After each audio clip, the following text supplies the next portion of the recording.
Bismillahirrahmanirrahim. Assalamualaikum warahmatullahi wabarakatuh. Alhamdulillahi rabbil alamin. Wassalatu wassalamu ala asyrafil anbiya'i wal mursalin Muhammadin wa ala alihi wa ashabi ajma'in, amma ba'd. Jamaah i'tikaf yang dirahmati Allah subhanahu wa ta'ala, puji syukur alhamdulillah, di pagi hari ini Allah subhanahu wa ta'ala mengizinkan kita untuk sama-sama duduk dan beriktikaf di masjid dari masjid-masjid Allah subhanahu wa ta'ala, tepatnya di Masjid Al-Quba, Kota Bogor. Sebuah kenikmatan bisa duduk di rumah dari rumah-rumah Allah subhanahu wa ta'ala, tempat di mana Allah subhanahu wa ta'ala memberikan curahan cahaya yang dengannya manusia mendapatkan jalan hidup yang terang benderang, ya, sehingga tidak ada kegelapan dalam kehidupan mereka yang selalu dekat dengan rumah Allah subhanahu wa ta'ala sebagai sumber cahaya. Dan bersyukur di bulan Ramadan ini Allah subhanahu wa ta'ala berikan kita kenikmatan untuk bertaqarrub kepada Allah dengan semua rangkaian ibadah-ibadah yang kita maksimalkan, mulai dari puasa, ya, mulai dari membaca Al-Quran, mulai dari qiyamul lail, kemudian beriktikaf dan ibadah-ibadah yang lain.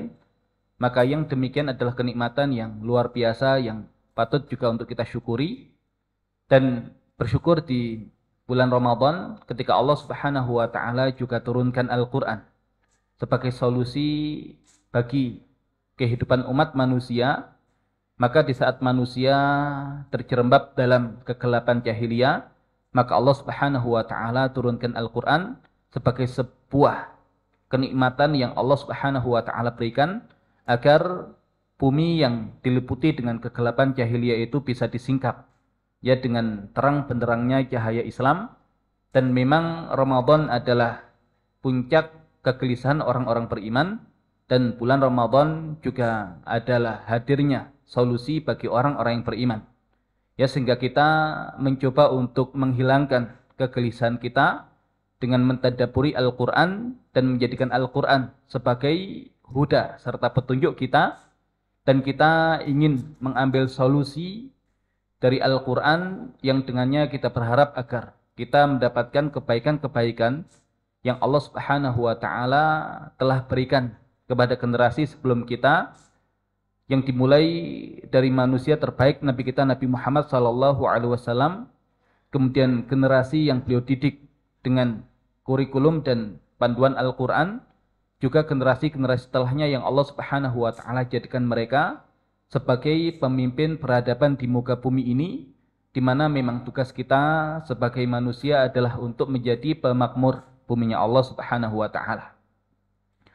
Salawat serta salam semoga tetap terlimpah curahkan kepada junjungan kita Nabi besar Nabi Muhammad sallallahu alaihi wasallam, juga kepada keluarga beliau, para sahabat beliau dan seluruh umat beliau.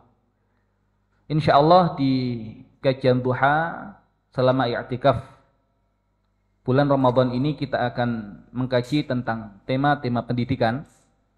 Dan insyaallah di pagi hari ini tema yang akan kita bahas adalah tentang hubungan dengan Allah dalam konsep pendidikan Islam. Jadi hablum minallah, ya, hubungan dengan Allah dalam konsep pendidikan Islam. Berbicara tentang pendidikan, dan jelas yang kemudian menjadi objek pendidikan, ya, adalah generasi umat Islam ini, atau lebih khusus adalah anak-anak kita, di mana anak-anak kita adalah sebuah anugerah yang Allah subhanahu wa ta'ala berikan kepada kita semua, dan ada kewajiban bagi kita selaku orang tua untuk bisa memberikan yang terbaik, memberikan pendidikan yang maksimal, ya, bagi anak-anak kita, karena setiap kenikmatan maka akan dimintai oleh Allah subhanahu wa ta'ala pertanggungjawabannya. Nah, berkaitan dengan hubungan kita dengan Allah subhanahu wa ta'ala, kalau secara umum kita yang Allah subhanahu wa ta'ala berikan kenikmatan iman, kenikmatan Islam, maka ada kewajiban agar kita juga mendakwahkan serta mengajarkan kenikmatan beragama Islam itu, ya kenapa? Karena ketika Allah Subhanahu wa taala berikan kita kenikmatan itu, maka wajib bagi kita untuk menghadirkan kenikmatan itu bagi makhluk-makhluk Allah yang lain. Sama kemudian ketika kita Allah Subhanahu wa taala berikan nikmat pendidikan, pendidikan melalui ilmu, pendidikan melalui pengalaman, ya pendidikan melalui Al-Qur'an, maka wajib bagi kita yang kemudian memahami pendidikan itu untuk mengajarkan kepada yang lain, agar yang lain kemudian merasakan hal yang sama seperti yang diberikan oleh Allah Subhanahu wa taala kepada kita. Pun demikian orang tua ketika memiliki ilmu, ketika memiliki pengalaman, maka orang tua berkewajiban untuk menghadirkan yang demikian itu kepada anak-anaknya, ya sehingga cita-cita dari pendidikan anak-anaknya itu untuk menjadi anak-anak yang sukses dalam kehidupannya, ya bisa diwujudkan. Ya, dan lagi-lagi kesuksesan dalam pendidikan ya adalah ketika generasi yang kita didik bisa sukses dalam arti yang sesungguhnya dalam kehidupannya, baik kehidupan dunia ataupun kehidupan di akhirat. Nah, adapun sukses dalam kehidupan dunia adalah seperti firman Allah Subhanahu wa taala, "Wa may yuti'illaha wa rasulahu faqad faza fawzan 'azima." Dan barang siapa yang taat kepada Allah dan Rasulnya, maka sungguh dia telah sukses dengan kesuksesan yang besar. Maka kesuksesan pendidikan anak-anak kita di dunia ini manakala menjadikan mereka generasi yang taat kepada Allah dan Rasulnya. Adapun kesuksesan di akhirat adalah firman Allah Subhanahu wa taala, "Wa man zuhziha 'anil nar wa udkhilal jannah faqad faz." Dan barang siapa yang dijauhkan dari siksa api neraka dan dimasukkan ke dalam surga, faqad faz, maka sungguh dia telah menang. Ya, dia telah sukses.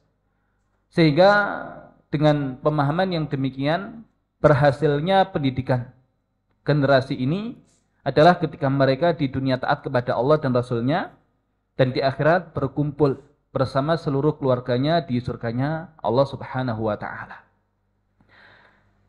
Manusia, makhluk utama yang Allah Subhanahu wa ta'ala ciptakan, melebihi makhluk-makhluk yang lain, di mana Allah Subhanahu wa taala memberikan kita banyak kelebihan, memberikan kita banyak kenikmatan yang tidak diberikan kepada yang lain.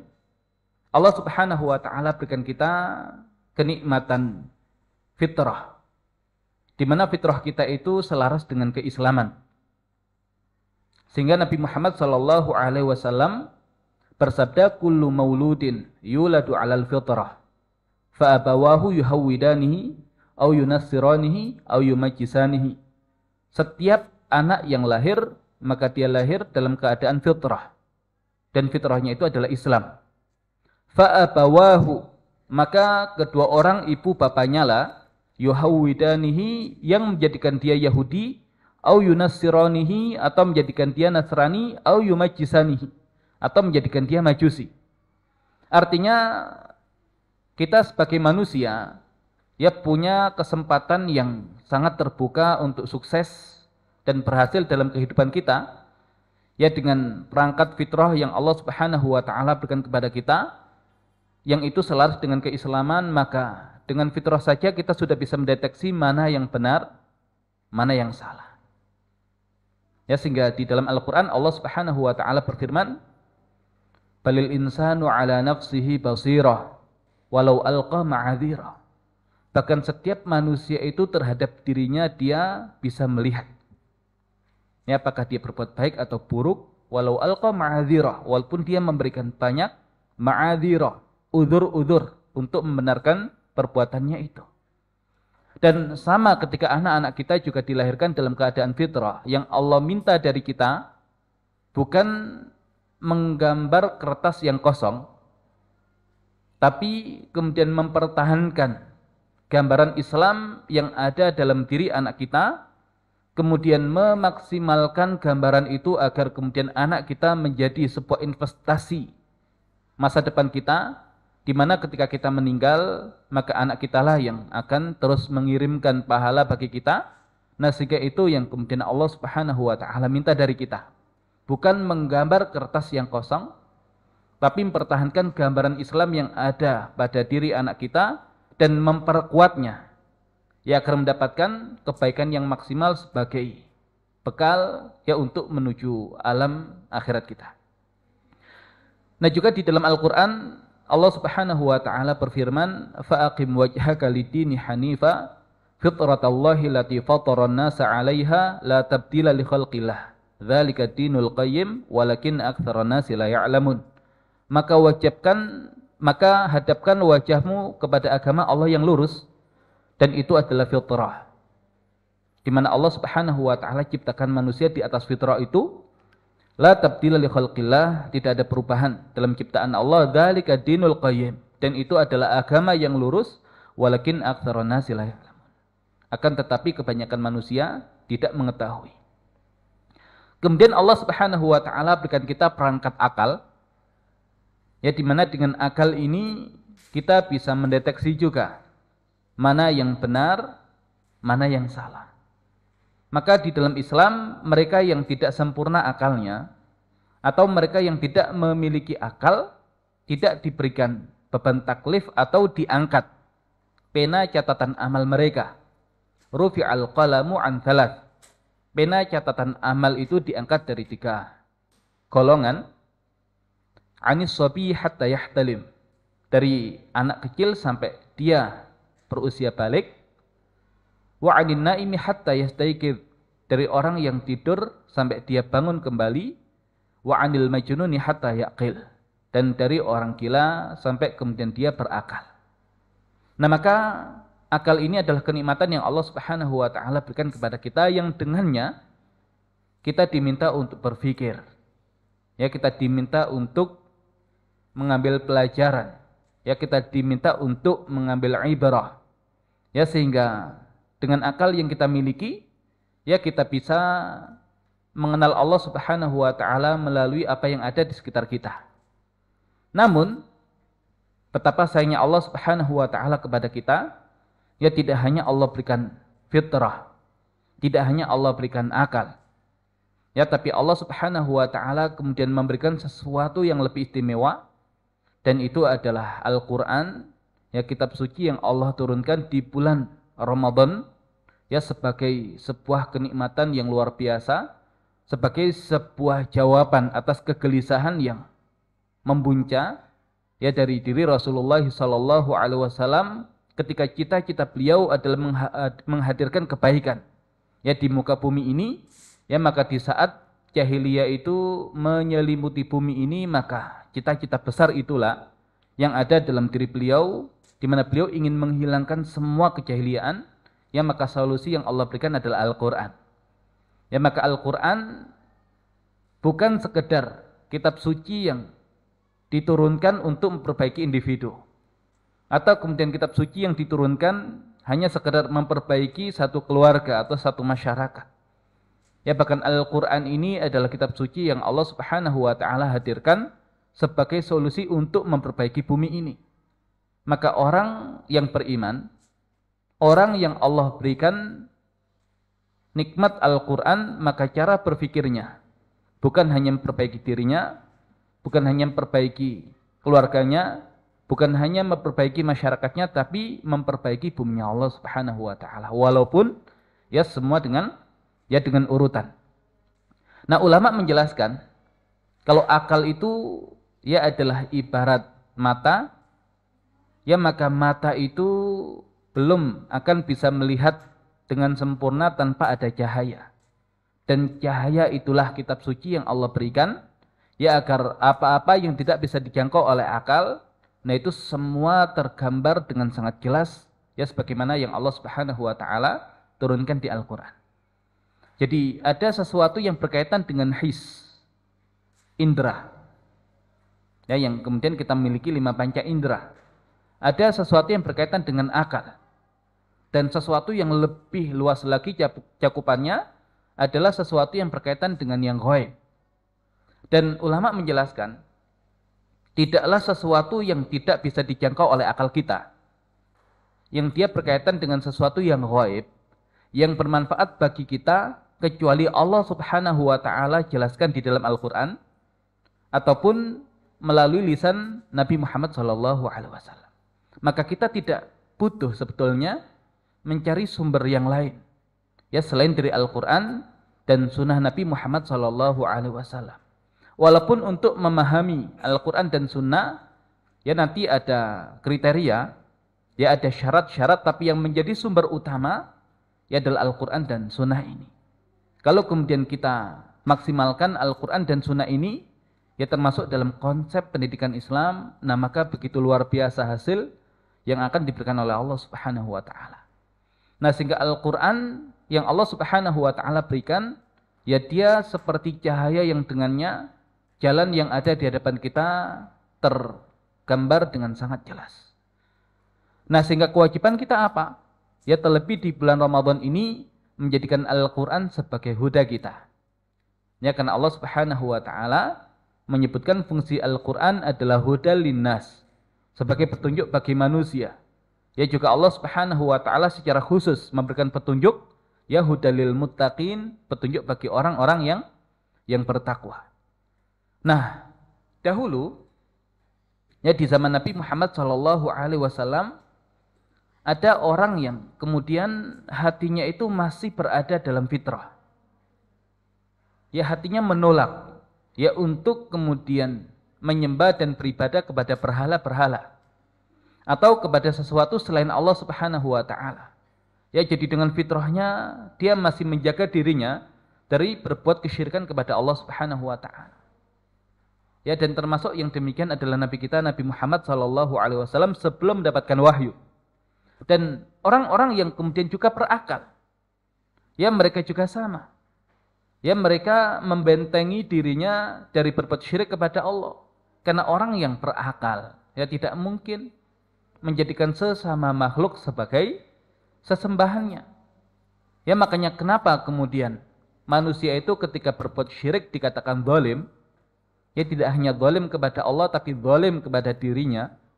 Ya kalau zalim kepada Allah jelas, karena yang menciptakan dia adalah Allah, tapi justru ketika dia diminta untuk beribadah kepada Allah, dia beribadah kepada yang lain.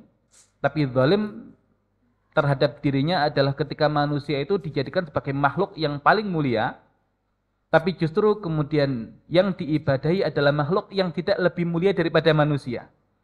Maka manusia yang menyembah berhala, manusia yang menyembah pepohonan, manusia yang menyembah jin atau manusia menyembah batu, maka seakan dia menurunkan kemuliaannya sebagai manusia yang merupakan makhluk utama.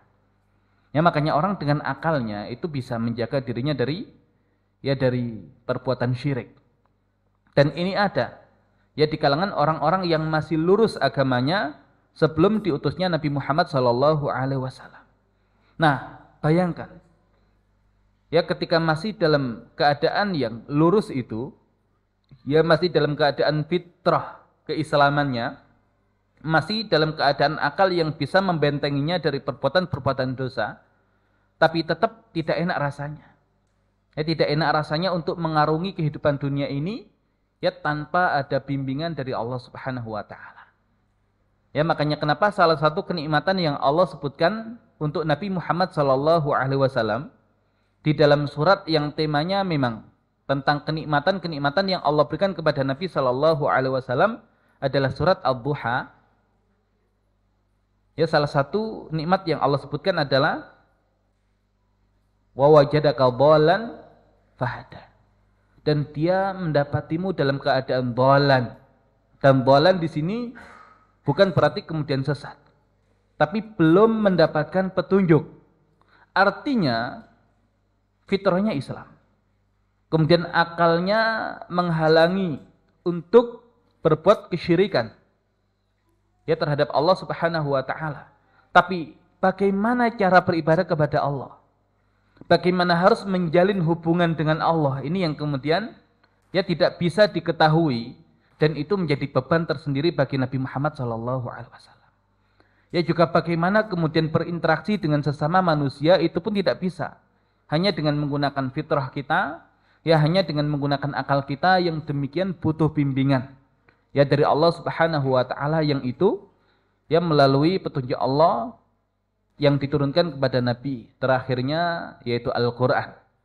Nah maka Al-Quran inilah yang kemudian harus kita jadikan sebagai panduan, harus kita jadikan sebagai sebuah manhaj, ya harus kita jadikan sebagai sebuah kurikulum ya dalam pendidikan.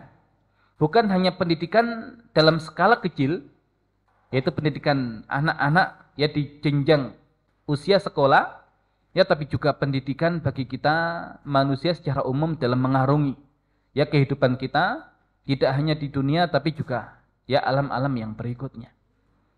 Nah di dalam Al-Quran Allah Subhanahu wa Ta'ala jelaskan dengan sangat detail ya bagaimana kemudian yang Allah inginkan dari manusia,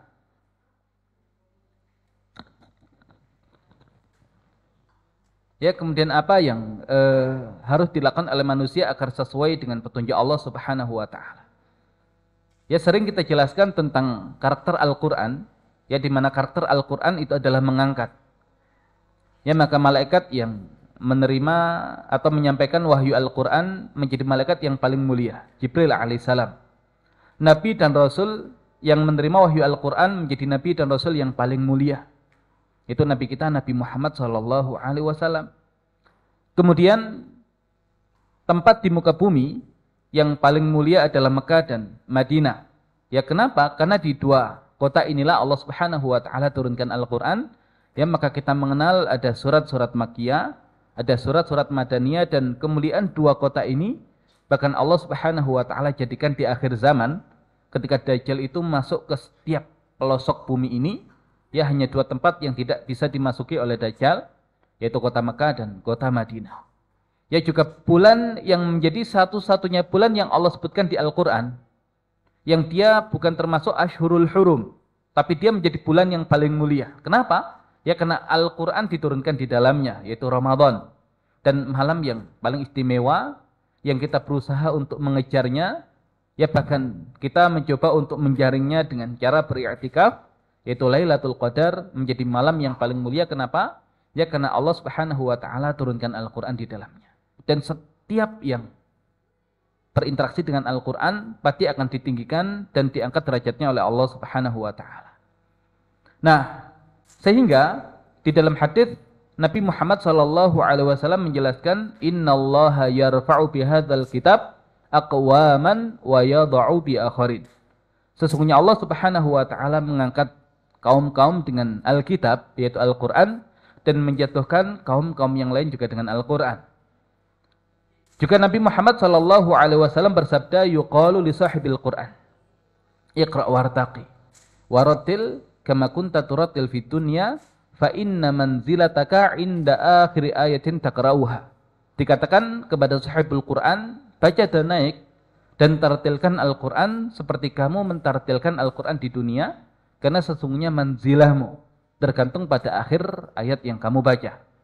Dan generasi Qur'ani itu bukan sekedar generasi yang menghafal Al-Quran, tapi adalah generasi yang menjadikan Al-Quran itu sebagai petunjuk dalam hidupnya.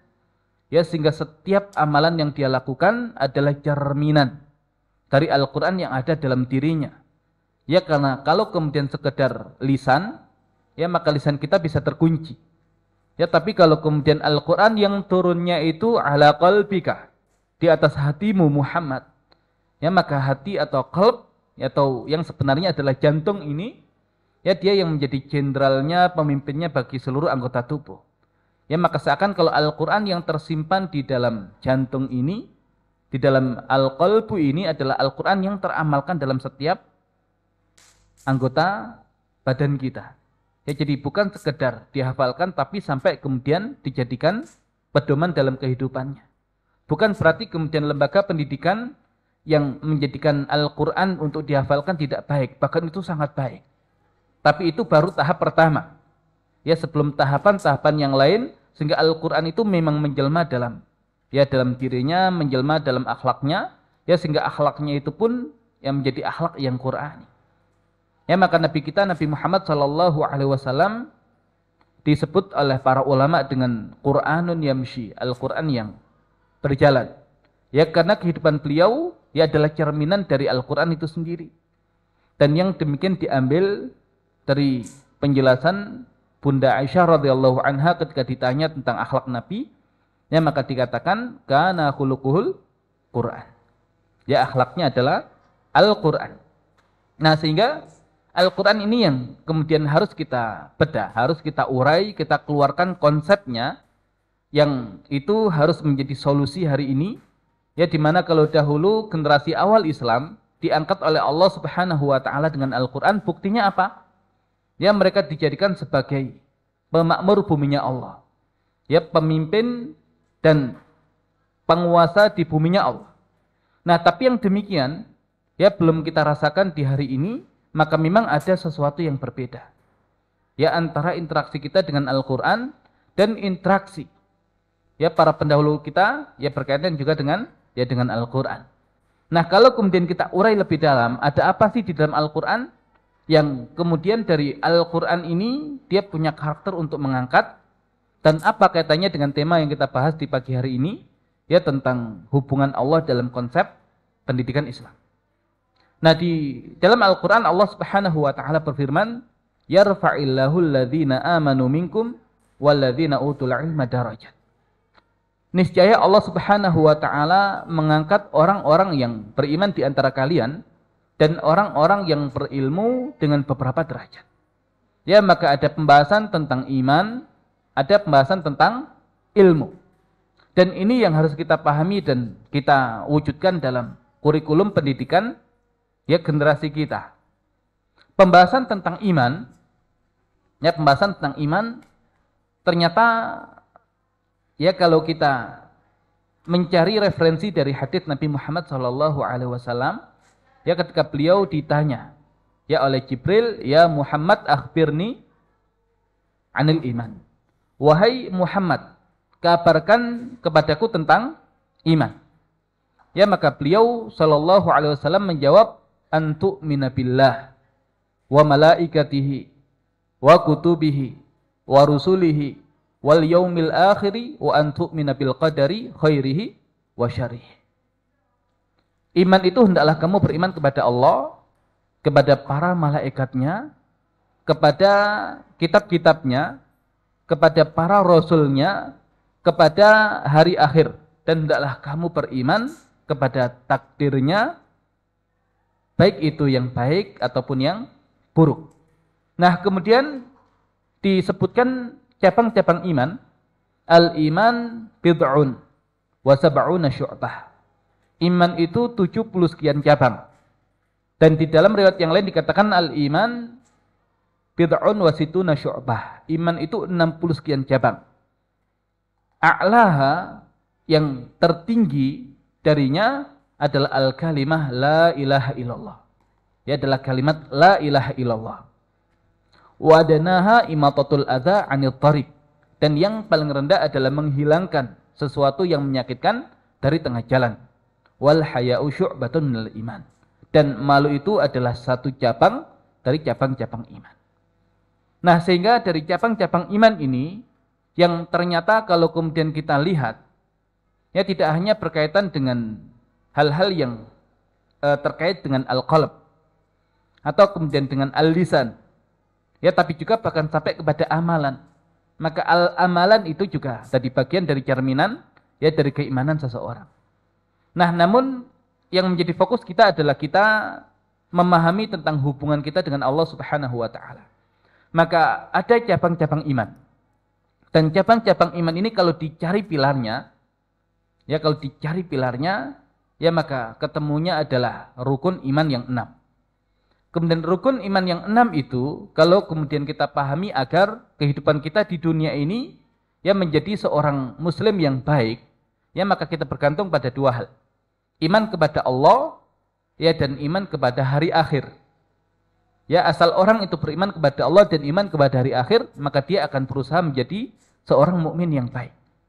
Namun kalau kemudian kita cari lagi pondasi yang paling dasar, ya, adalah iman kepada Allah. Nah, maka pembahasan tentang iman kepada Allah ini harus menjadi dasar, harus menjadi landasan untuk pembahasan iman-iman yang lain, termasuk rukun-rukun iman, termasuk cabang-cabang iman. Ya maka tidak bisa kemudian kita membahas rukun iman itu kita setarakan iman kepada Allah setara dengan iman kepada malaikat, setara dengan iman kepada kitab-kitab, ya setara dengan iman kepada para rasul, setara dengan iman kepada hari akhir dan setara iman ya dengan qada dan qadar. Ya tidak. Ya semua pondasinya adalah iman kepada Allah Subhanahu wa taala. Karena mereka yang kemudian beriman kepada Allah Subhanahu wa taala dan mengenal Allah Subhanahu wa taala, ya maka konsekuensi iman kepada Allah Subhanahu wa taala adalah mengimani malaikatnya Allah Subhanahu wa taala.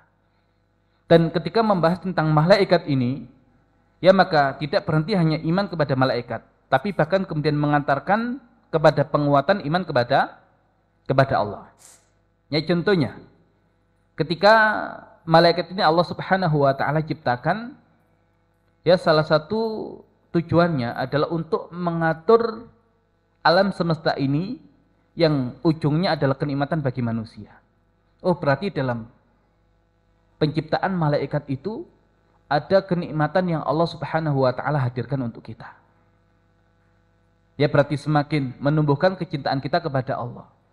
Kemudian ketika kita membahas tentang malaikat, oh ternyata malaikat itu adalah makhluk yang Allah Subhanahu wa taala ciptakan dari cahaya. Dan malaikat ini adalah makhluk yang begitu luar biasa kuatnya. Ya bahkan kemudian ketika dikaitkan dengan kisah malaikat yang hanya dengan ujung sayapnya itu membalikan negeri kaum Lut, ya maka betapa kuatnya malaikat. Ya juga ketika membahas tentang sirah nabawiyah, ketika Jibril datang dengan malaikat gunung yang menawarkan untuk ya menjatuhkan gunung itu kepada penduduk Mekah dan Taif, nah betapa kuatnya malaikat. Kalau malaikat sekuat itu, bagaimana dengan Allah Subhanahu wa taala yang merupakan khaliknya malaikat? Ya kalau malaikat sekuat itu maka Allah yang maha kuat. Ya kemudian kalau malaikat itu tadi ya ta'aqabuna fikum malaikatun bilail wa malaikatun binahar. Jadi saling bergantian untuk mengawasi kalian, ya malaikat di waktu pagi dan di waktu petang. Ya nanti waktu subuh dan waktu asar. Ya waktu pergantian malaikat pagi, malaikat siang dan malaikat malam. Nah berarti kalau malaikat saja tidak ada yang luput dari pengawasan dia, bagaimana dengan Allah Subhanahu wa taala? Jadi artinya mengimani malaikat, kemudian membahas detail tentang malaikat itu semakin menguatkan iman ya kepada Allah Subhanahu wa taala. Bahkan yang tidak beriman kepada malaikat, hakikatnya tidak beriman kepada Allah. Dan siapa yang memusuhi malaikat, hakikatnya juga memusuhi Allah. Ya man kana aduwwan lillahi wa malaikatihi wa rusulihi wa jibrila wa mikala fa innallaha aduwwun lil kafirin. Maka barang siapa yang memusuhi Allah, memusuhi malaikat-malaikatnya, memusuhi rasul-rasulnya, memusuhi Jibril secara khusus, dan memusuhi Mikail, fa innallaha aduwwunil kafirin. Maka Allah itu yang musuh bagi orang-orang kafir. Jadi Allah musuhnya. Kenapa? Karena malaikat bagian dari makhluk Allah. Karena rasul juga bagian dari makhluk Allah. Jadi mengingkari mereka, memusuhi mereka, hakikatnya memusuhi Allah Subhanahu wa taala. Nah, kemudian ketika kita membahas tadi tentang kitab suci, ya kitab-kitab yang Allah turunkan. Ya nanti ada Taurat, ada Zabur, ada Injil, ada Al-Qur'an. Walaupun selain Al-Qur'an, ya sudah mengalami perubahan. Yang Allah jaga hanya Al-Qur'an. Dan ketika kita mengimani, oh ini adalah kitab suci yang kemudian Allah Subhanahu wa taala turunkan untuk kita. Ya bahkan Allah ingin ini menjadi panduan bagi kita. Ya bahkan dikatakan itu adalah surat cinta dari Allah. Maka siapa yang mencintai Allah, ya maka dia akan mencintai Al-Qur'annya. Nah sehingga pembahasan tentang Al-Qur'an juga ya memunculkan tentang keimanan kepada Allah. Ya ada kenikmatan di balik penurunan Al-Qur'an untuk umat manusia. Ya kemudian kalau Al-Qur'an itu begitu rinci, begitu detail, ya maka seakan Allah itu hakim dengan ihkam yang ada di dalam Al-Qur'an. Allah itu hakim. Ya dengan semua syariat yang ada di Al-Qur'an itu pasti mengandung ya hikmah. Ya jadi semua pembahasan tentang rukun-rukun iman, nah itu semuanya kemudian terkait dengan Allah Subhanahu wa taala. Ya sama juga ketika kita mengkaji tentang para rasul. yang mereka diutus itu agar kita tahu bagaimana sih cara beribadah kepada Allah. Seandainya tidak ada para nabi dan rasul, ya kita tidak tahu bagaimana cara beribadah kepada Allah. Ya bayangkan kalau orang baik, ya orang baik yang kemudian ingin beribadah kepada Allah tapi tidak tahu bagaimana cara beribadah kepada Allah. Ya seperti Zaid bin Amr, ayah dari Sa'id bin Zaid, yang masih lurus agamanya. Ini beliau hidup di zaman sebelum Nabi Muhammad SAW diutus. Betapa kemudian beliau ketika ingin menjaga kelurusan agamanya, beliau sadar yang menurunkan hujan ya dari langit adalah Allah. Kemudian yang menumbuhkan rerumputan dengan hujan itu adalah Allah. Ya maka kalau kemudian kambing-kambing makan rumput, maka hakikatnya mereka makan rezeki dari Allah. Ya masa iya kemudian manusia itu menyembelih kambing itu dan dipersembahkan untuk berhala. Padahal yang kemudian menciptakan itu semua adalah Allah. Tapi bagaimana cara menyembah Allah? Nah itu beliau tidak tahu. Ya sehingga kemudian bertanya kepada orang-orang Nasrani tentang syariat agama Nabi Ibrahim. Ya tidak ada yang tahu. Bertanya kepada para pendeta Yahudi tentang syariat agama Nabi Ibrahim, tidak ada yang tahu. Baru kemudian disampaikan oleh salah seorang pendeta, ya tidak perlu kamu mencari syariat Ibrahim, ya karena ini adalah zaman diutusnya Nabi terakhir, maka kamu cari Nabi itu dan kamu ikuti Nabi itu. Ya dan akhirnya memang qadarullah, beliau tidak menjadi pengikut dari Nabi Muhammad SAW, ya karena terbunuh sebelum ya bertemu dengan masa kenabian. Ya namun kemudian beliau berdoa, ya agar keturunan beliau menjadi pengikut Nabi Muhammad SAW. Ya maka ada Sa'id bin Zaid, satu di antara 10 sahabat yang dijamin masuk surga. Ya ada Atikah binti Zaid, ya wanita yang kemudian dijuluki sebagai wanita yang siapa yang menikah dengan dia pasti mendapatkan kesyahidan. Nah ini adalah ya doa dari seorang ayah yang kemudian ingin kebaikan untuk dirinya dan juga kebaikan untuk keluarganya. Tapi betapa sulitnya kemudian manusia itu beribadah kepada Allah kalau tidak tahu caranya. Sampai kemudian pergi ke satu negeri ke negeri yang lain. Sama seperti Salman. Dan kita Allah berikan tadi nikmat dengan diutusnya Nabi kita Nabi Muhammad SAW. Allah turunkan Al-Quran, semua tergambar jelas. Ya bagaimana kemudian kita harus berinteraksi dan beribadah kepada Allah Subhanahu wa taala. Ya termasuk nanti berkaitan dengan iman kepada takdir juga sama. Ya tidak akan mungkin kemudian kita bisa berhusnudzon kepada Allah Subhanahu wa taala ya kalau iman kita belum kuat. Ya dan kalau kemudian kita belum mengenal Allah Subhanahu wa taala. Nah, jadi hari ini ya kemudian setiap pembahasan harus landasannya adalah iman kepada Allah. Mau membahas rukun iman yang lain, maka tidak boleh berhenti di rukun iman itu. Harus sampai kepada apa landasannya di iman kepada Allah. Ketika membahas tentang cabang-cabang iman, ya tidak hanya selesai di cabang-cabang iman itu, tapi kemudian bagaimana mengkaitkannya dengan ya pondasi iman yang paling dasar, iman ya kepada Allah. Nah sehingga ya iman kepada Allah ini pun ya nanti berkaitan dengan bagaimana kita mengenal Allah Subhanahu wa taala. Ya dan mengenal Allah Subhanahu wa taala ya melalui nama-nama Allah Subhanahu wa taala yang indah. Walillahil asmaul husna fad'uhu biha. Dan bagi Allah Subhanahu wa taala nama-nama yang baik, nama-nama yang indah, fad'uhu biha. Maka serulah dengan menggunakan nama itu. Ya dan sebagian mengartikan fad'uhu biha. Ya maka panggillah Allah dengan nama-nama itu dengan cara apa? Mensibghakan nama-nama itu dalam diri kita sehingga seakan Allah bersamai kita. Dan ini yang dibutuhkan oleh generasi kita, yaitu dibersamai oleh Allah Subhanahu wa taala. Wa dzarul ladzina yulhiduna fi asma'i. Dan tinggalkan orang-orang yang ilhad, yang ingkar terhadap nama-namanya. Sayujzauna ma kanu ya'malun. Mereka akan dibalas berkaitan dengan apa yang mereka lakukan. Nah, ilhad berkaitan dengan nama-nama Allah tidak harus kemudian kita mengingkari. Bahkan kemudian kalau kita tidak mempelajari nama-nama Allah itu, ya sehingga kita itu terhijab untuk mengenal Allah. Ya kita terhalangi untuk beriman sepenuhnya kepada Allah. Nah ini juga bagian dari sesuatu yang perlu kita waspadai.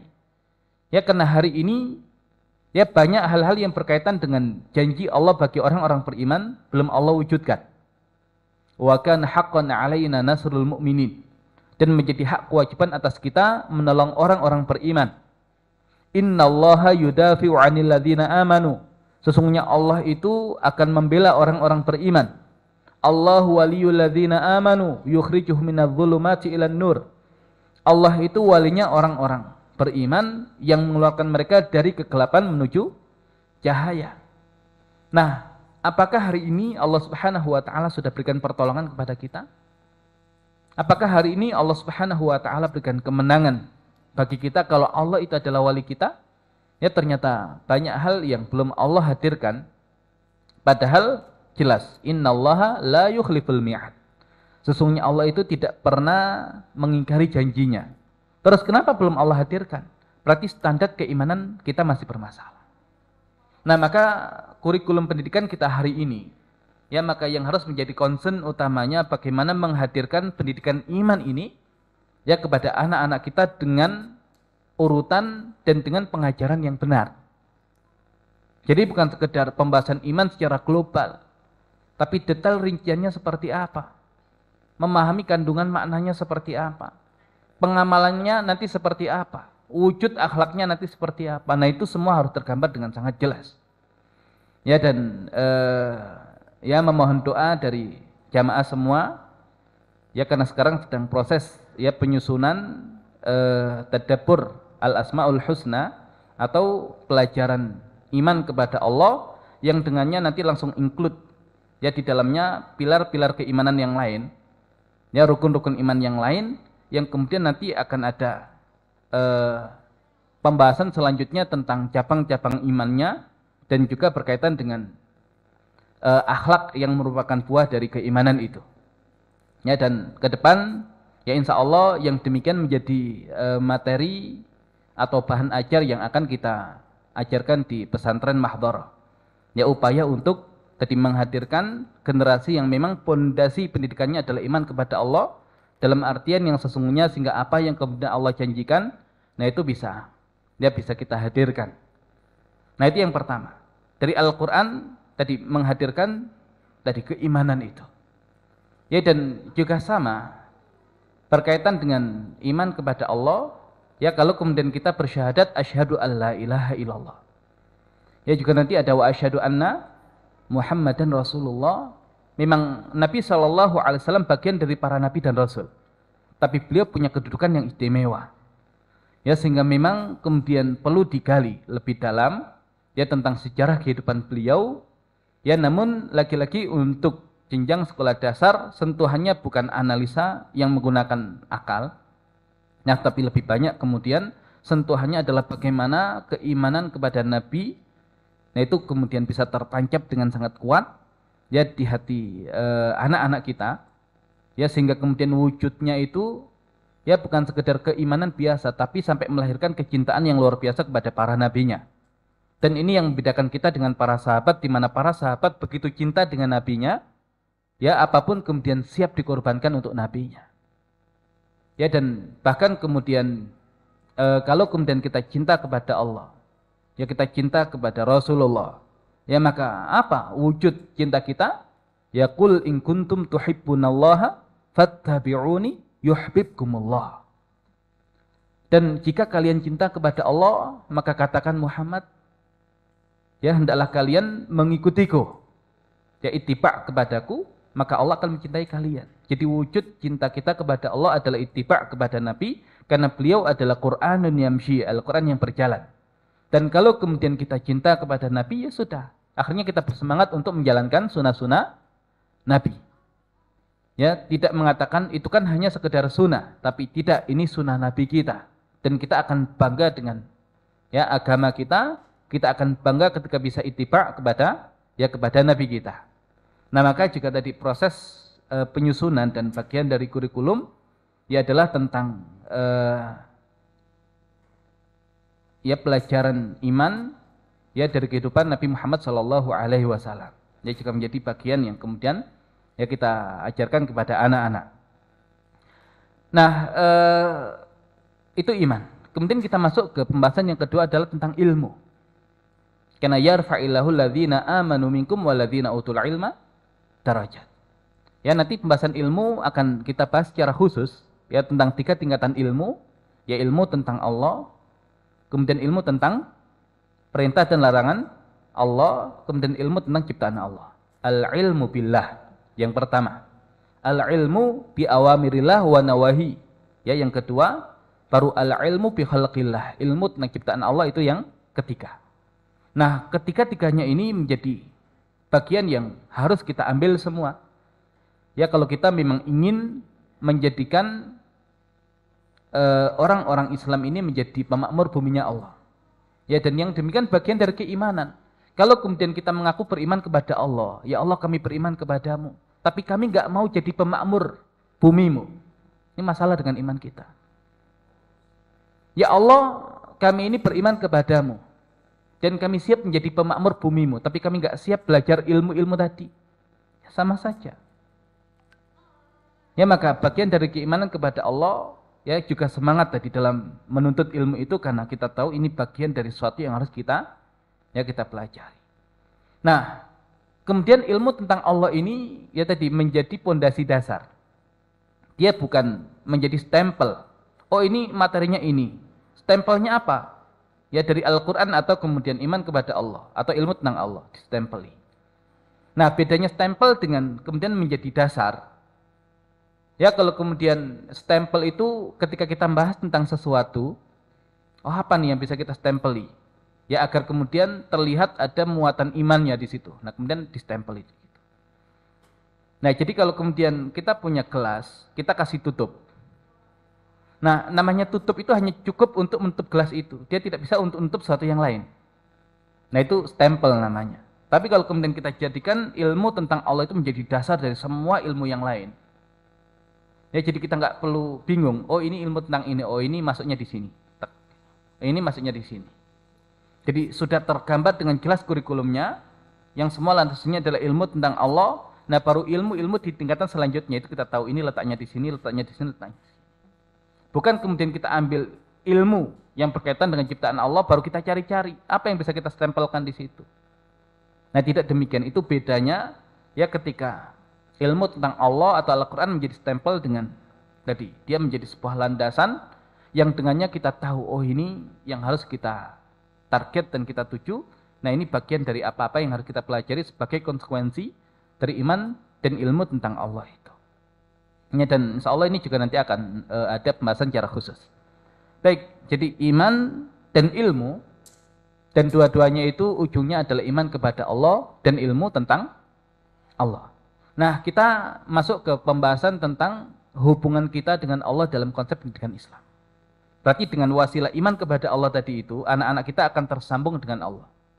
Dengan wasilah ilmu tentang Allah itu, anak-anak kita setiap mempelajari ilmu, pasti dia merasa ya ada pengetahuan tentang Allah yang bertambah. Ada keimanan tentang Allah yang bertambah. Nah, di Al-Quran, ya Al-Quran menjelaskan kepada kita tentang tujuan penciptaan kita. Wa ma khalaqtul jinna wal insa illa liya'budun. Dan tidaklah aku, kata Allah, menciptakan jin dan manusia kecuali agar mereka beribadah kepadaku. Jadi tujuan kita adalah untuk beribadah kepada Allah. Berarti pendidikan anak kita, goalnya adalah ketika tadi ya mereka bisa menjalankan tugas utamanya, yaitu beribadah kepada Allah. Makanya yang kita terjemahkan dengan taat kepada Allah dan Rasulnya tadi bagian dari beribadah kepada Allah. Ya, dan pasti di akhirat ya jaminannya adalah dijauhkan dari siksa neraka dan dimasukkan ke dalam surga. Nah, berarti hubungan kita dengan Allah Subhanahu wa taala adalah hubungan ibadah. Dan ini ya adalah hubungan yang paling kuat dalam kehidupan manusia. Melebihi hubungan manusia dengan orang tuanya, dengan keluarganya, dengan kerabatnya, atau dengan manusia yang lain. Yaitu hubungan manusia dengan penciptanya, yaitu Allah Subhanahu wa ta'ala. Dan ternyata hubungan antara kita dengan Allah ya adalah hubungan ibadah. Ya adalah hubungan ibadah, walaupun nanti ibadah maknanya bisa sangat luas. Dan ibadah punya level dan dimensi yang berbeda. Makanya nanti kalau kemudian kita didik anak-anak kita, ya kita ingin agar kemudian mereka ketika menjalankan tugas utamanya, ya menjadi hamba Allah itu, ya maka ibadahnya bukan sekedar ibadah yang bersifat umum, tapi ibadah yang bersifat khusus. Ya makanya sebagian ulama menafsirkan illa liya'budun adalah illa liya'rifun. Ya kecuali agar mereka mengenalku. Karena enggak mungkin ibadah maksimal kepada Allah kalau belum mengenal Allah. Dengan cara apa wasilah tadi mengenal Allah, iman tentang Allah, ilmu tentang Allah tadi itu. Ini menjadi bekalnya. Agar apa? Nanti ketika beribadah, nah ibadahnya itu maksimal. Nah, kalau ibadah yang bersifat umum, nah ini seperti yang didefinisikan oleh Syekhul Islam Ibnu Taimiyah. Ya dikatakan ibadah itu adalah ismun jami'un likulli ma yuhibbuhullah wa yarda minal aqwal wal af'al adh-dhahira wal batina. Ibadah itu adalah setiap nama yang mencakup pada apa-apa yang dicintai oleh Allah dan diridhoi oleh Allah. Dari ucapan-ucapan ataupun perbuatan-perbuatan, baik yang zahir ataupun yang batin. Ya, maka kalau ada seseorang itu sholat. Ya, jadi anak-anak kita itu kan ketika usia 7 tahun, kita perintahkan untuk salat. Sebagaimana sabda Nabi Muhammad SAW, "Muru auladakum bis shalah wa hum abna 7 sinin." Perintahkan anak kalian salat ketika usianya 7 tahun. Nah, anak yang salat itu ketika usianya 7 tahun, apakah ketika dia salat itu dengan penuh semangat dan kesadaran sendiri, atau kemudian kadang ya masih dipaksa dan ketika salat pun ya masih ya penuh dengan tadi ya ada rasa dongkol karena nggak mau sholat tapi disuruh orang tuanya sholat, beban gitu ya. Nah maka yang demikian ini mengukur di tingkat ibadah yang mana anak-anak kita atau bahkan kita. Ya kalau tadi ukuran ibadah secara umum kan setiap yang kemudian Allah cintai dan Allah ridhoi, Allah ridho nggak dengan sholatnya dia? Mungkin Allah ridho, Allah cinta. Walaupun dia melaksanakan sholat dengan terpaksa tadi. Ya tetap dia bagian dari ibadah. Ya bagian dari ibadah. Tapi ya salah satu definisi ibadah secara khusus, nah disebutkan oleh Syekh Muhammad Ratib An-Nabulsi, beliau menyebutkan ibadah itu adalah ta'ah taw'iyah mamzujah bimahabba qalbiyah asasuha ma'rifah yaqiniyah tufdi ila sa'adah abadiyah. Jadi ibadah yang bersifat khusus itu ta'ah taw'iyah, ketaatan yang bersifat sukarela, bukan terpaksa. Taatnya itu memang taat gitu loh, karena faktor sukarela tadi itu. Nah yang demikian nggak mungkin kalau belum cinta kepada Allah, dan nggak mungkin cinta kalau belum mengenal Allah. Makanya ta'ah taw'iyah, ketaatan yang bersifat sukarela, mamzujah bimahabbah qalbiyah, yang bercampur dengan kecintaan di dalam hati. Kok bisa begitu? Asasuha ma'rifah yaqiniyah. Asasnya itu pengetahuan yang bersifat yakin. Baru tufdi ila sa'adah abadiyah, yang mengantarkan kepada kebahagiaan yang abadi. Ya, ila sa'adah abadiyah, kebahagiaan yang abadi. Ya, jadi kalau kemudian bisa mengenal Allah Subhanahu wa taala melalui ilmu tentang Allah, ya kemudian bertambah keimanan ya kepada Allah, ya maka melahirkan tadi ketaatan yang bersifat sukarela, yang kemudian bercampur dengan kecintaan yang ada di dalam hati. Ya makanya orang itu belum akan bisa berkorban kalau belum cinta. Ya kita itu kadang berkorban untuk keluarga kita, ya karena kita cinta pada keluarga kita. Tapi kalau kemudian kita tidak sanggup berkorban untuk Allah, berarti kita mendudukan keluarga kita lebih tinggi daripada Allah. Berarti ada masalah dengan iman kita. Ya kita sanggup berkorban untuk keluarga kita karena kita cinta kepada mereka. Dan kita apakah sanggup berkorban untuk Rasul Shallallahu Alaihi Wasallam? Kadang belum. Nah berarti kita mendudukan keluarga kita ya secara keimanan di atas ya iman kita kepada Rasul. Ya makanya kenapa kemudian kita tidak mendapatkan halawatul iman, manisnya iman, ya manakala tadi ya kecintaan kepada Allah dan Rasulnya kita tempatkan di urutan sekian, dan cinta kita kepada yang lain itu yang kita tempatkan di posisi yang pertama. Padahal yang merasakan ya manisnya iman kan salah satunya ayyakunallahu wa rasuluhu ahabba ilaihi mimma siwahuma. Ya ketika Allah dan Rasulnya lebih dia cintai melebihi selain keduanya, nah itu baru kemudian bisa merasakan manisnya iman. Dan itu para sahabat. Ya karena iman mereka kepada Allah luar biasa, iman mereka kepada Rasulullah luar biasa. Dan itu adalah para sahabat karena ilmu mereka tentang Allah luar biasa, ilmu mereka tentang Rasulullah luar biasa karena mereka ingin bersamai Rasulullah. Dan ini yang kemudian perlu kita hadirkan ya kepada anak-anak kita. Ya jadi mereka merasa dibersamai oleh Allah. Ya nanti akan ada pembahasan ya tentang bagaimana kita menghadirkan agar ya seakan Allah bersama kita. Yang mendatangkan ma'iyah khassa. Yang mendatangkan ma'iyah khassa juga perlu kemudian diberikan materi ya materi ajar yang kemudian mereka merasakan sedang dibersamai oleh Rasulullah. Tadi makanya kita butuh tadi ya sirah nabawiyah tapi dengan sentuhan-sentuhan imannya. Ya sentuhan-sentuhan imannya. Nah itu berkaitan dengan ya dengan ibadah. Makanya ya memang proses pendidikan adalah menaikkan level mereka tadi dari fitrah keislamannya ya untuk menjalankan perintah Allah. Awalnya mungkin tadi ya ada beban, tapi kapan tidak jadi beban? Ya manakala tadi proses penanaman imannya itu ya sudah sempurna. Nah itu kemudian yang namanya ibadah dia tidak menjadi beban. Nah sebetulnya nanti dengan materi yang demikian itu agar anak-anak kita itu selalu bergantung kepada Allah.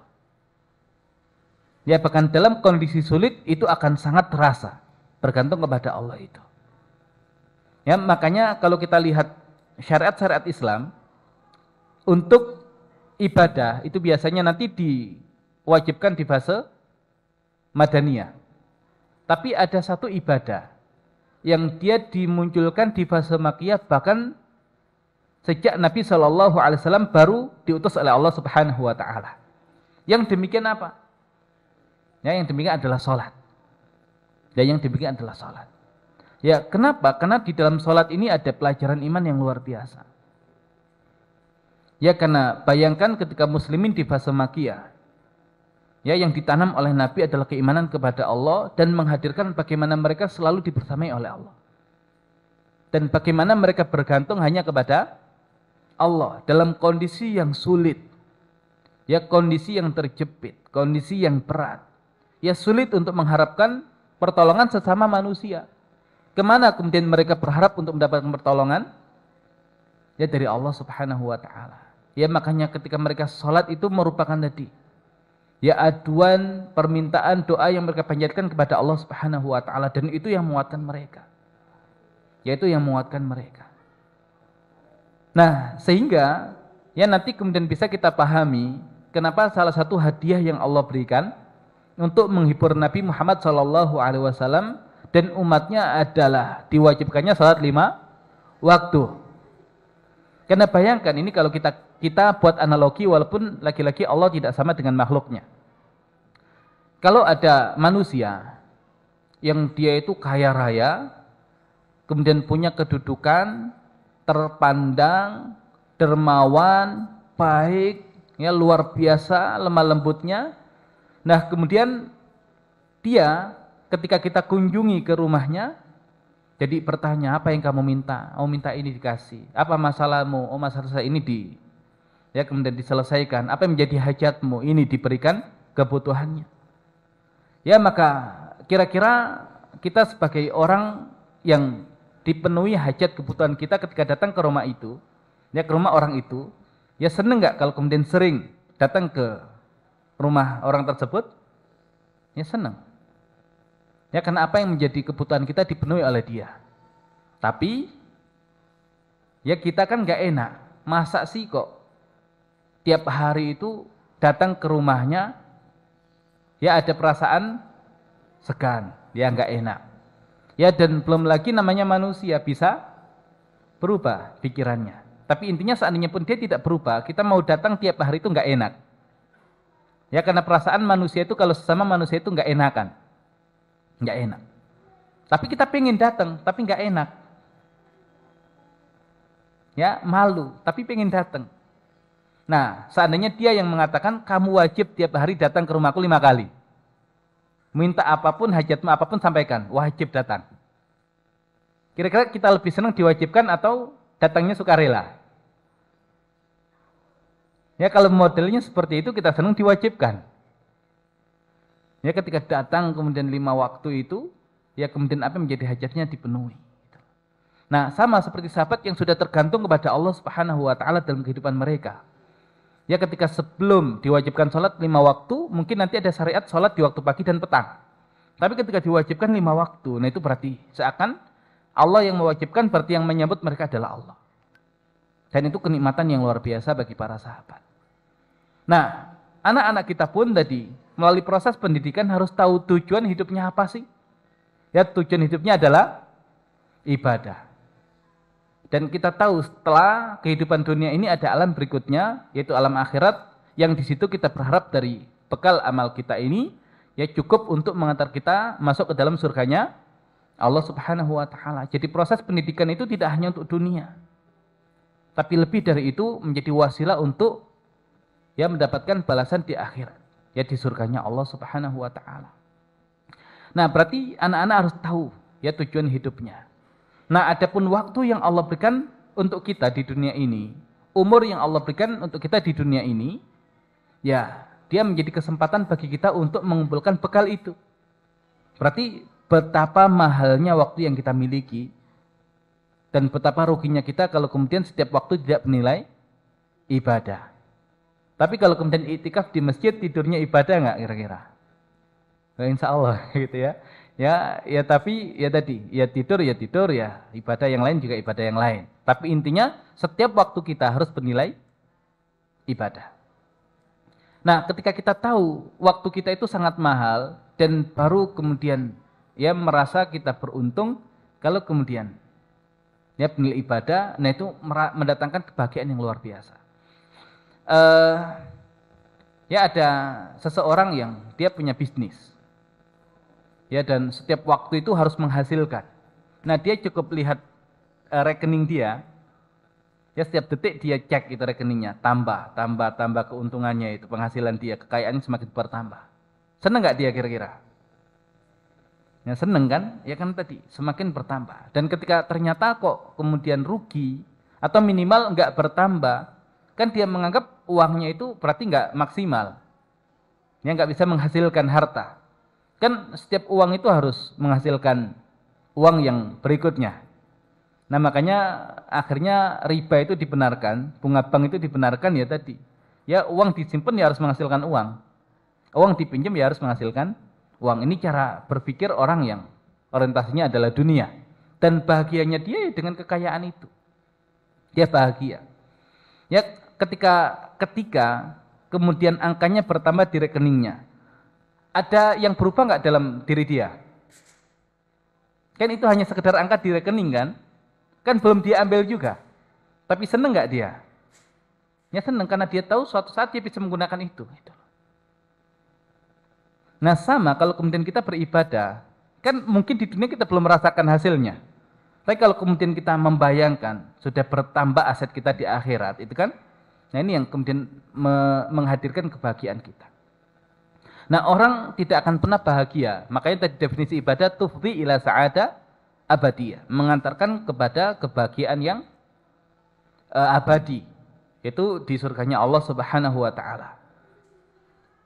Nah seorang itu dia baru ini dahsyatnya kalau iman itu sudah bekerja. Ya dan iman kita kepada Allah tadi, ya kita mengikat hubungan kita dengan ikatan ibadah. Dan ibadah itu menjadi bekal kita untuk menuju alam akhirat kita. Nah, ketika seseorang itu memahami tujuan hidupnya, kapan dia bahagia? Ya kalau kemudian dia mendekat ke tujuannya. Kalau setiap amal dia mendekatkan dia pada tujuannya, dia bahagia.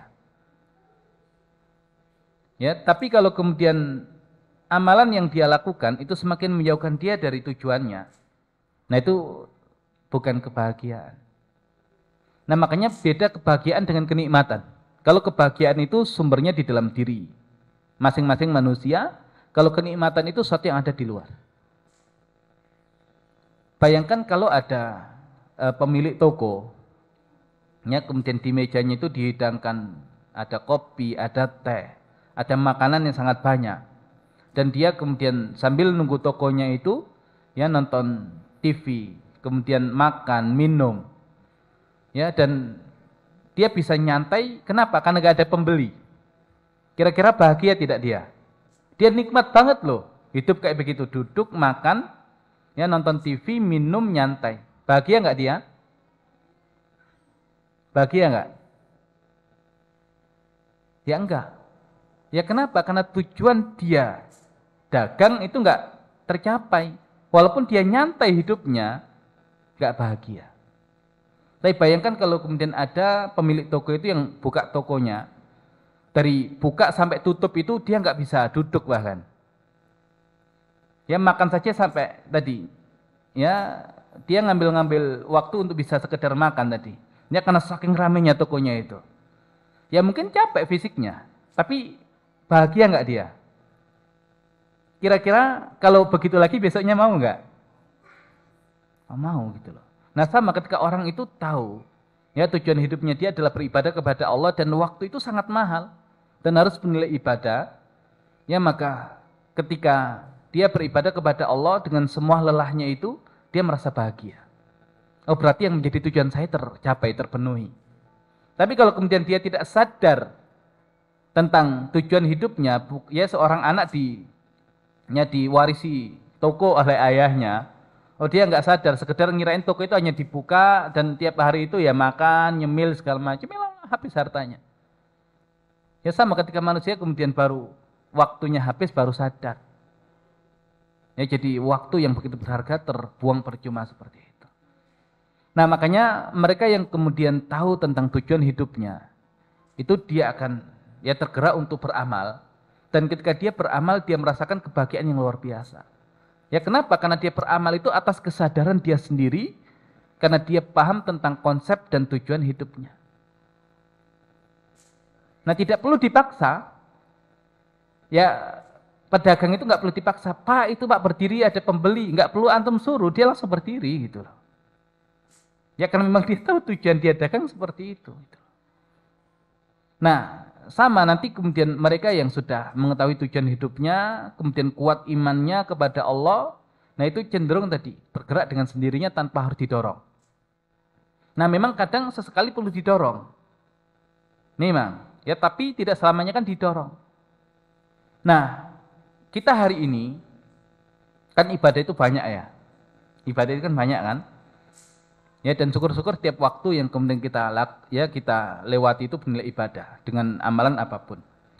Tapi kira-kira ibadah yang paling punya potensi untuk menaikkan derajat kita apa? Baca Al-Qur'an atau ya, jadi ujungnya adalah ilmu sebetulnya.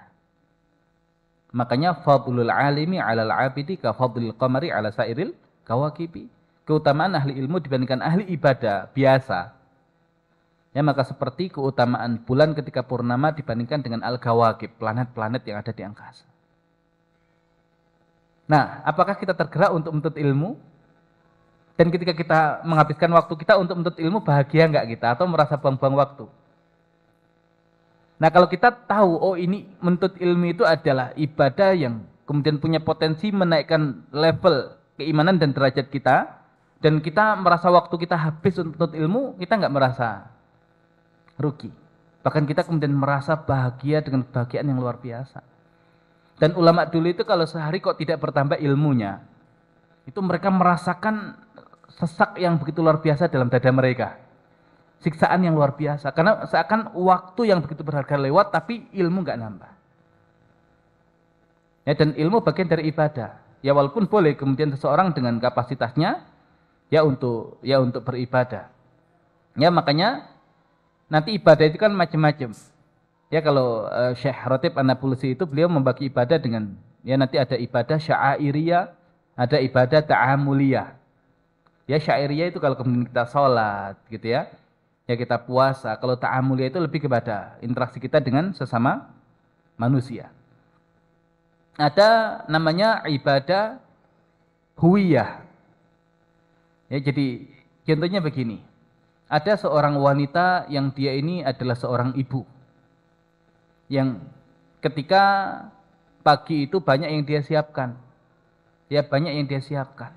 Ya walaupun lagi-lagi ini tidak perlu dibenturkan. Kalau bisa diambil semua, diambil semua. Kalau nggak bisa sesuai dengan porsinya. Tapi kita hanya ingin mengambil perbandingan. Ya, jadi seorang ibu yang dia punya anak-anak yang harus diurus ketika pagi, punya suami yang harus disiapkan keperluannya sebelum berangkat kerja. Nah, ibu yang pertama itu dihabiskan sepanjang malam itu untuk salat malam. Setelah subuh dia tidur, nggak kuat. Ya akhirnya tadi anaknya ngurus dirinya sendiri, suaminya juga mempersiapkan persiapannya sendiri, kemudian semuanya berangkat sekolah. Yang satu, ya kemudian dia ya tidur malamnya. Istirahat yang cukup, seandainya sholat pun sholat secukupnya. Kemudian paginya itu setelah subuh dia siapkan semua keperluan anak-anaknya, ya dia siapkan kebutuhan suaminya, baru kemudian semuanya ya berangkat kerja dan sekolah. Mana yang lebih mulia, ibu pertama atau kedua? Hah? Yang kedua. Ya kenapa? Ya kalau yang pertama tadi, ya dia manfaatnya hanya untuk dirinya, tapi yang kedua itu untuk keluarganya. Dan bahkan kalau dipaksakan untuk yang pertama, keluarganya terbengkalai tadi itu. Ya tidak untuk dibenturkan, tapi kalau kemudian kita lihat, ya masing-masing mengukur dengan kemampuan yang ada pada dirinya. Ya kalau kemudian ilmunya belum cukup, ya dan sulit, ya ketika belajar ilmu itu untuk paham, juga perangkatnya belum banyak, ya tadi ibadahnya nggak ada masalah, memperbanyak ibadah fardhiyah saja. Atau kemudian ibadah yang paling memungkinkan. Tapi kalau kemudian punya kemampuan untuk mengakses ya kitab-kitab para ulama, ya punya pemahaman yang kuat. Nah itu sayang waktunya kalau kemudian tidak digunakan untuk menggali ilmu yang itu manfaatnya untuk orang banyak. Gitu ya. Nah itu begitu ilmu. Ya jadi artinya lagi-lagi ini masalah kesadaran. Kadang kita sulit menyadarkan anak-anak karena kita sendiri belum sadar gitu loh. Tujuan hidup kita itu untuk apa? Nah kalau sudah sadar, ya dia akan bergerak sendiri dan itu dengan penuh kenikmatan. Karena sadar. Dua orang berada di tengah terik matahari. Dua-duanya sedang memecahkan batu. Satunya memecahkan batu karena dihukum sebagai narapidana, yang harus kemudian memecahkan batu-batu itu. Satunya lagi penambang emas. Dan dia tahu di dalam batu itu ada emasnya. Sama-sama di bawah terik matahari, ya kemudian sama-sama kemudian memecahkan batu, ya tapi kira-kira ketika yang ini mukul sama nggak rasa pukulannya? Yang ini merasa setiap pukulan itu siksaan bagi dia. Yang ini setiap pukulan itu ya kebahagiaan gitu loh. Kenapa? Karena mendekatkan dia pada tujuan dia, ya untuk mendapatkan emas. Nah sama kalau kemudian anak-anak kita tidak tahu tujuan hidupnya, setiap amalan dia tidak akan pernah mendatangkan kebahagiaan. Tapi kalau kemudian dia sudah dididik dan tahu arah hidupnya, tujuan hidupnya, bahkan setiap amalan dia itu mendatangkan kebahagiaan dan tanpa disuruh dia jalan sendiri. Nah ini ibarat mendidik generasi itu tadi, ya mendorong mobil dengan menyalakan mesin mobil. Kalau mendorong mobil, ya jalan, tapi jalannya hanya seperti itu. Tapi kalau kemudian menyalakan mesin mobil, nggak usah didorong, dia akan jalan. Nah, maka dalam pendidikan kita milih yang pertama atau yang kedua? Ya. Nah, nyalanya mobil itu, ya kalau kemudian manusia itu ya tadi.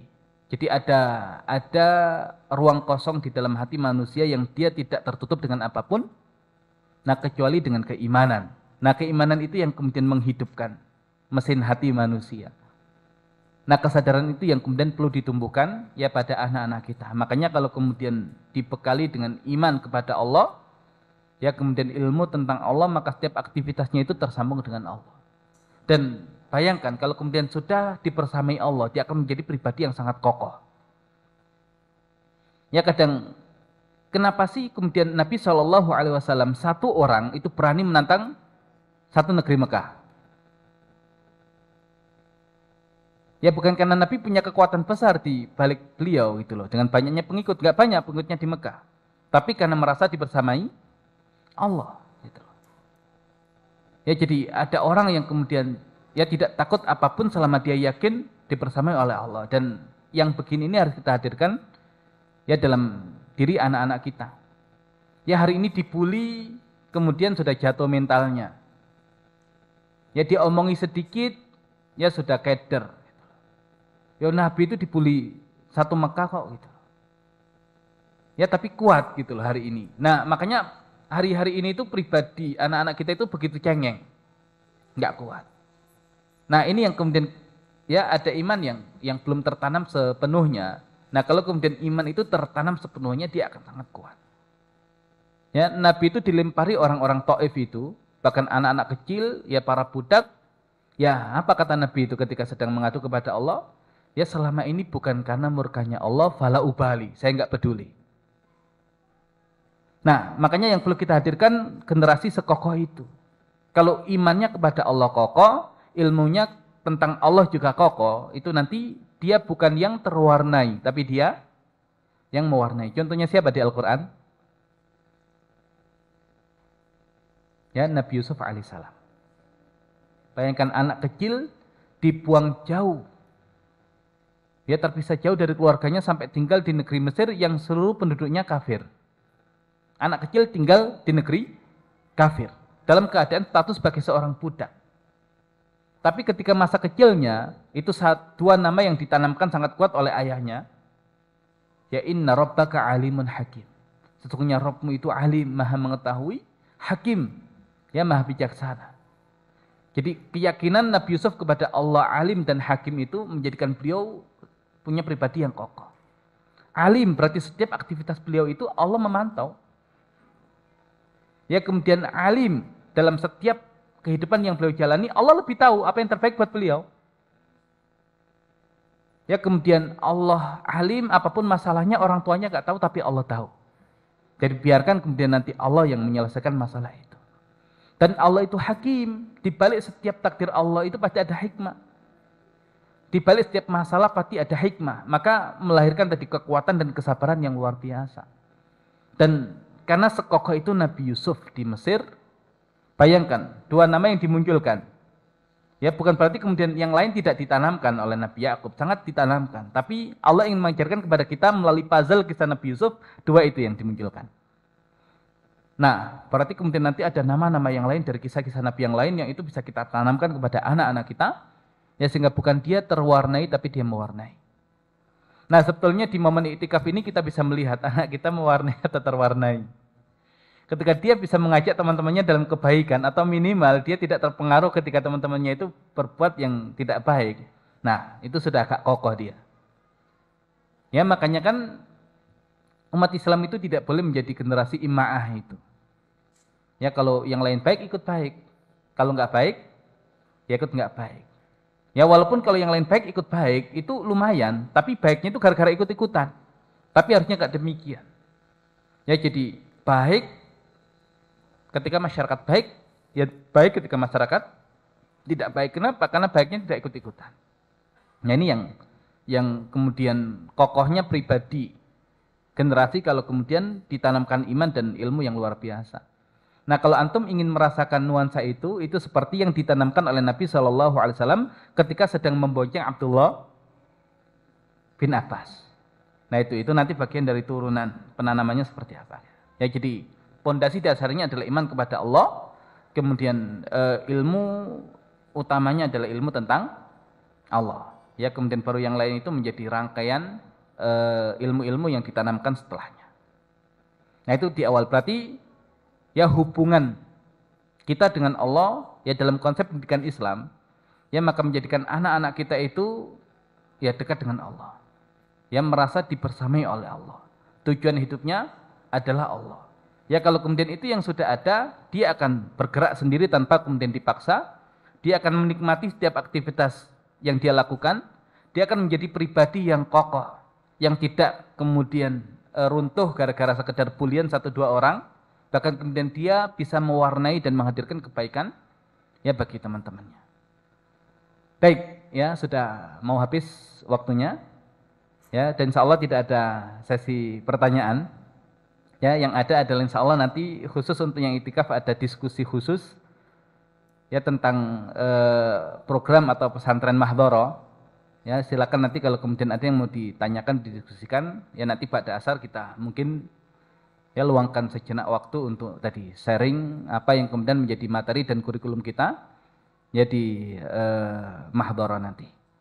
Demikian barangkali yang bisa disampaikan, kurang lebihnya maaf. Wabillahi taufiq wal hidayah. Wassalamualaikum warahmatullahi wabarakatuh.